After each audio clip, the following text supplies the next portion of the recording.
Mara first noticed the ghost in the bathroom mirror of her new apartment. It was a narrow place, the kind of building where pipes died at night and the walls held onto old smells. The mirror was oval and slightly warped, salvaged from a thrift store. When she leaned close to brush her teeth, the glass bent her face just enough to make her look unfamiliar. That was when she saw someone standing behind her. She spun around, toothpaste foam dribbling down her chin. The bathroom was empty, her heart thudded. She laughed at herself, wiped her mouth, and looked back into the mirror. The figure was still there. It stood just behind her right shoulder, too tall to still. Its outline was human but blurred, like a reflection caught in rain-streaked glass. Where its face should have been, the mirror darkened, swallowing light instead of reflecting it.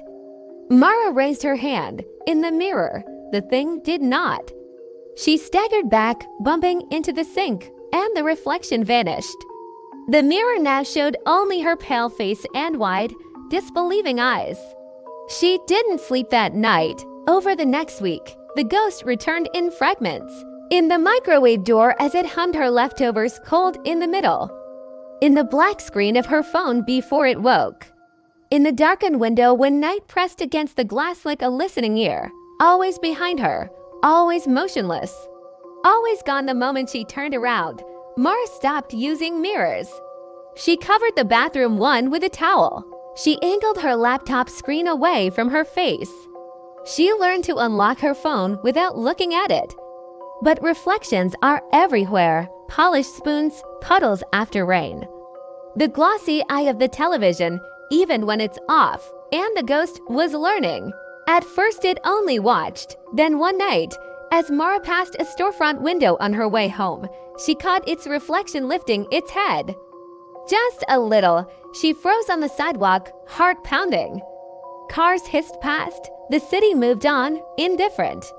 In the glass, the thing leaned closer to her reflection. As if sniffing the air between worlds, Mara ran.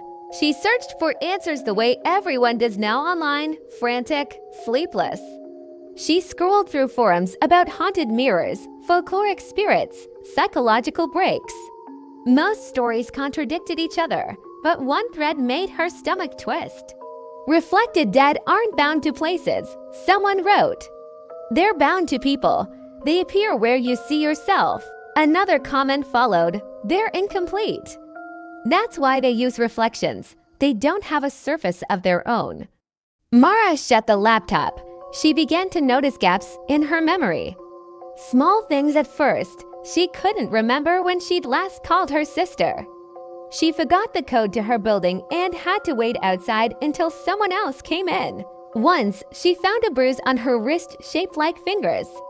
The ghost started moving more. In reflections, it tilted its head when she did.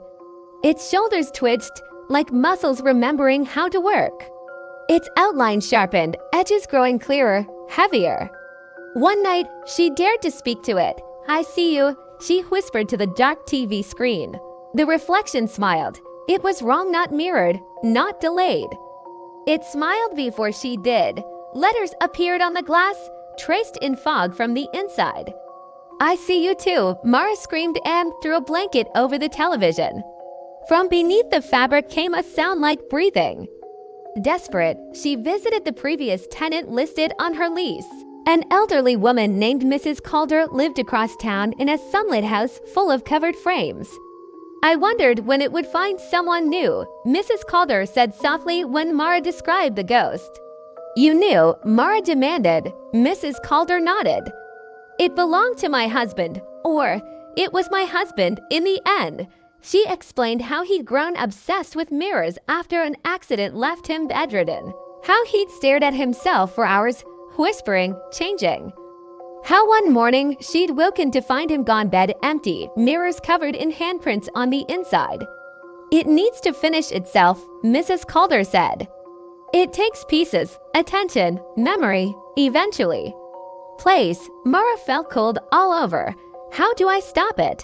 Mrs. Calder looked at her with pity. "You don't. You give it what it wants, or it takes it anyway." That night, Mara smashed every mirror in her apartment. Glass littered the floors like frozen water. She unplugged screens, turned pictures to the wall, sat in darkness with her knees to her chest. Hours passed. Nothing happened. Relief loosened her chest for the first time in weeks. Then she noticed the shine on the floor. In the shards of broken glass, dozens of tiny reflections watched her. The ghost was no longer behind her. It was standing where she sat. In every shard, it moved slightly differently, each piece showing a different angle of the same impossible body. Its face was almost formed, now features stolen and rearranged, eyes too familiar. Her eyes, we're so close, the reflections mouthed. The room smelled like ozone and old breath. The ghost reached out, its hand breaking into 100 hands across the glass. Mara felt herself thinning, thoughts slipping away like water through fingers. Her name echoed in her mind, quieter each time. With the last of her strength, she crawled toward the bathroom and dragged the towel from the mirror. The glass beneath was intact. She looked into it. For the first time, the ghost was not there, only Mara. She smiled in relief. The reflection did not. It stepped forward. The mirror rippled like water, and the world inverted. The next morning, neighbors heard screaming from inside the mirror. They found the apartment empty, no body, no blood. Just a single, unbroken mirror in the bathroom. If you look into it now, you'll see yourself. But if you stay too long, you might notice someone behind you, watching, learning, waiting for you to blink. And when you do, it will finally have a place to stand.